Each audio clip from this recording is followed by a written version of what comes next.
Good evening, everyone. Well, we are recording in the evening, but if you're listening in the afternoon and morning, good afternoon, morning, middle of the night, good day. Good. I said good day, sir. Good. Good whatever to you. We are here for our 294th episode of Club Kayfabe WrestleTalk. It's going big, going strong. The big 300 right around the corner, as well as the anniversary show. And they're practically coinciding this year. It's going to be nuts. Right around, 2 months after Mania. It's going to be nuts. But we're rolling here. My name is Chris O'Mealy. This is Dan Peck. What it do? And Glenn Kukan. Yo, yo, yo. And we are here coming to you via the Filling the Void Podcast Network, also on Spotify, iHeartRadio, iTunes, and Apple Podcasts, our YouTube channel, as well as live via Twitch, twitch.tv/CKCC Online. And what up to everybody in the chat? We got a couple people listening live. Part of our CKCC D&D crew joining us here, including our DM, Mike Underwood, and our cleric, Russell Wright, are listening in right now. So shout out to you guys. Hello. Salutations. Say hi, guys. Say hi in whatever your character's native language is. I just want to see hi spelled out in orc. That's Dan's character, though. Yeah. Hey, I still know common. Yes, well, we all know common. If you don't know... Ellis's character knows orc, so we can talk shit about the rest of you. In orcish. I'm still waiting for Ellis to die in the campaign. Oh. That's a thing that may or may not happen. He's the only one that took any damage at that first session. Because he was the first one down the throw.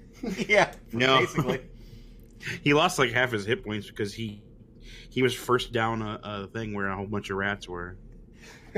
So he took like a round of opportunity and like the second round.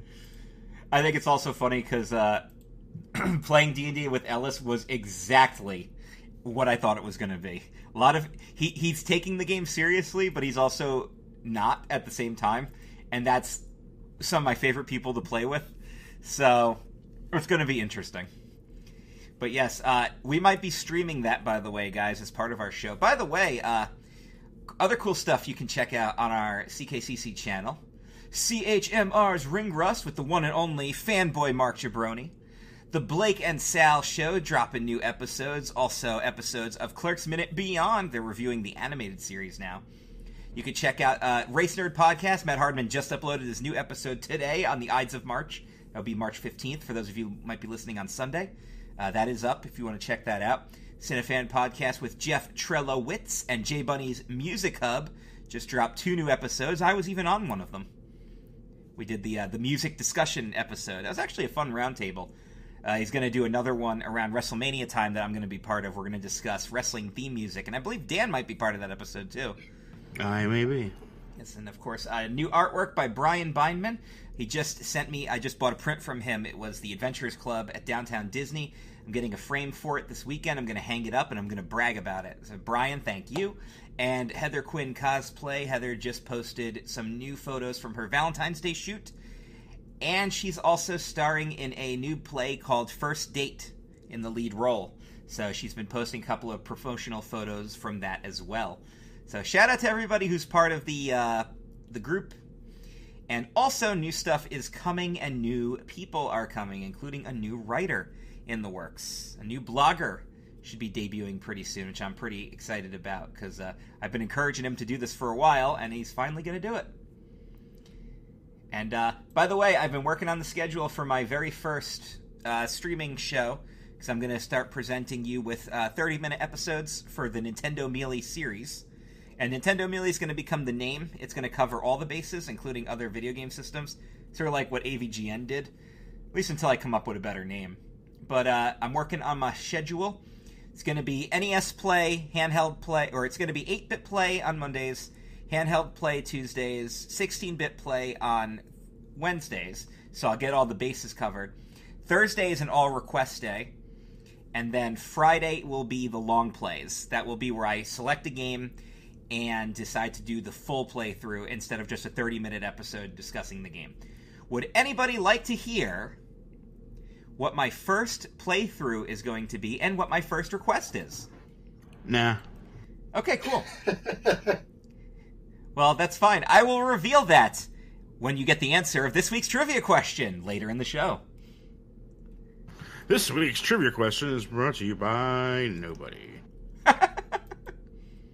Certainly not. It is the New Japan Cup, and we had quite a good debut from Mad Mikey Nichols in this past week. He's been doing very well for himself in the multi-man tags and a couple of singles matches.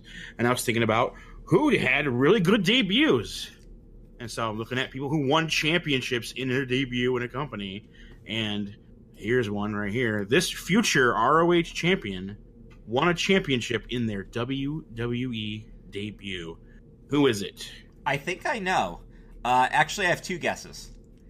And I'm probably right. So I'll reveal that later in the show. We can test to see if I am actually correct. And by future ROH champion, I meant future to their WWE debut. They debuted in WWE before they won the ROH title. Right, which is why I think I know who the answer is. Cool. All right, that's coming up later. All right, so let's talk about the Fastlane pay-per-view, or at least you guys can sort of talk about it, because I missed like half of it. I didn't watch it.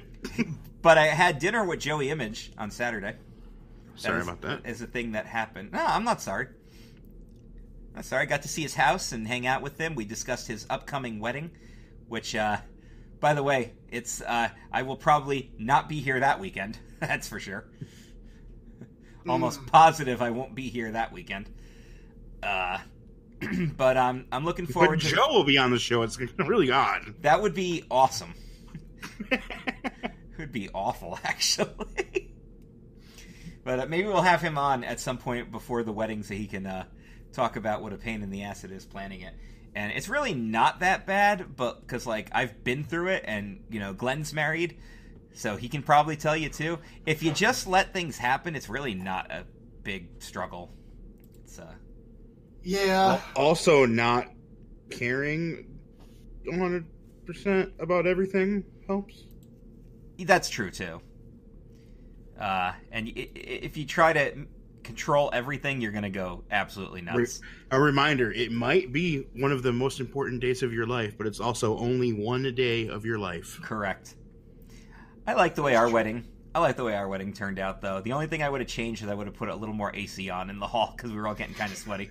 That's the way it is for every wedding, man. Yeah, basically. All right, so you had your pre-show match, which was the New Day versus Rusev Nakamura. I'm sure it was a good match. I didn't see it. It actually was a pretty good match. I was surprised that was the opening of the pre-show. New Day and Xavier Woods, obviously they work well together. Shinsuke and Rusev did Shinsuke and Rusev things. Yeah. And yeah, at the end of the day, the New Day won, and well, it won't be continued on with the whole. It won't be the last time we'll see them. No. So, of course, pay-per-view kicked off with the Usos retaining against the best tag team in the world. And then I was like, the turn has got to happen here. It's got to happen.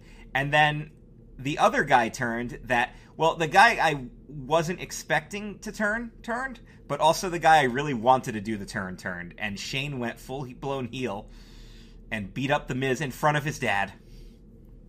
Yeah. Then he assaulted Mr. Miz.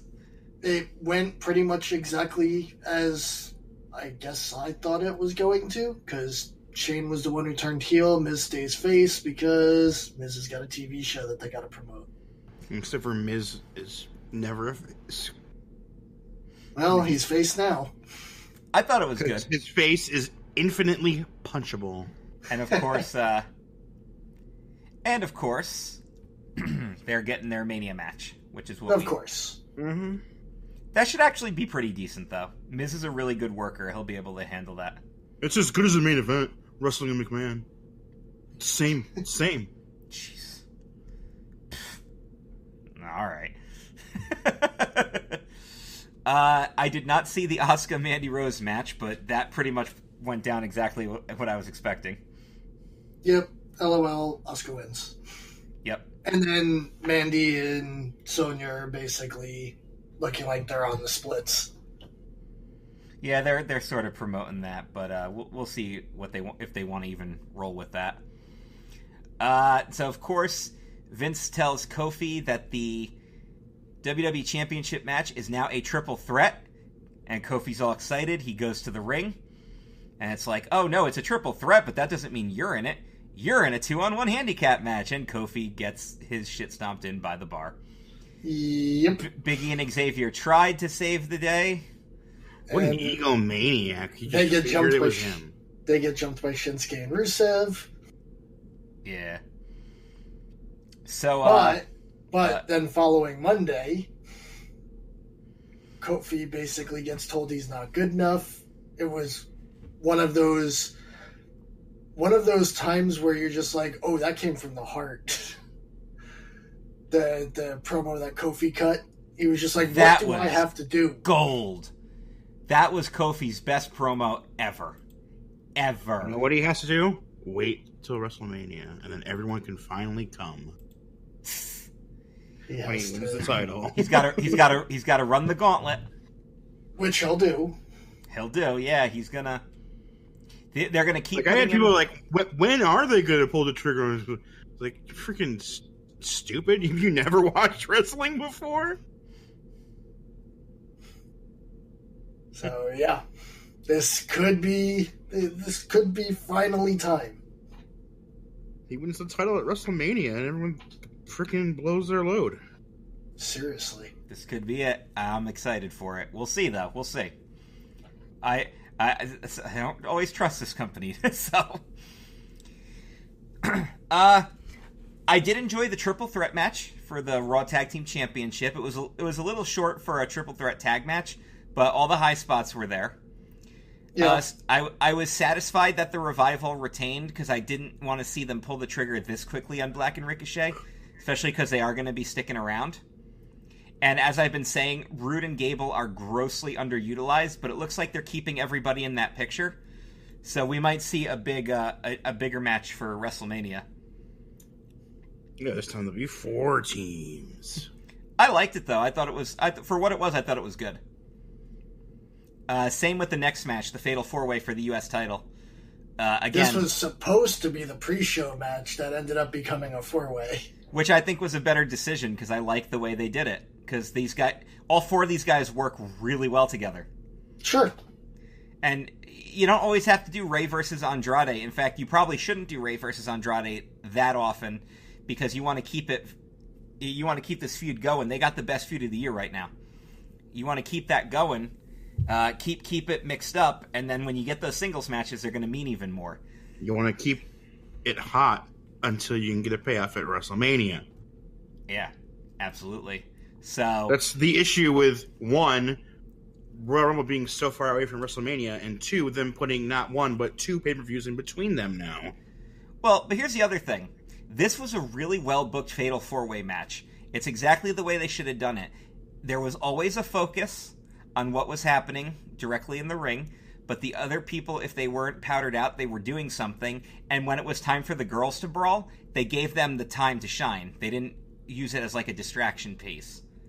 Very well booked. Very well booked. And, Carmella and Zelina are not bad wrestlers either. Carmella's not world title level. Did you see that whole thing? I believe it was like an Insta or a tweet from Zelina, I think, to Carmella, and it is some hoe ass freaking New York City chica shit that came out in that post. That's awesome.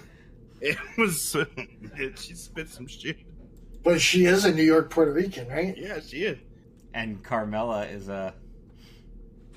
she's Vega's from Queens, and Mella's from Staten Island. So, that's already beefing on turf right there. She's like, mess with the Boricua.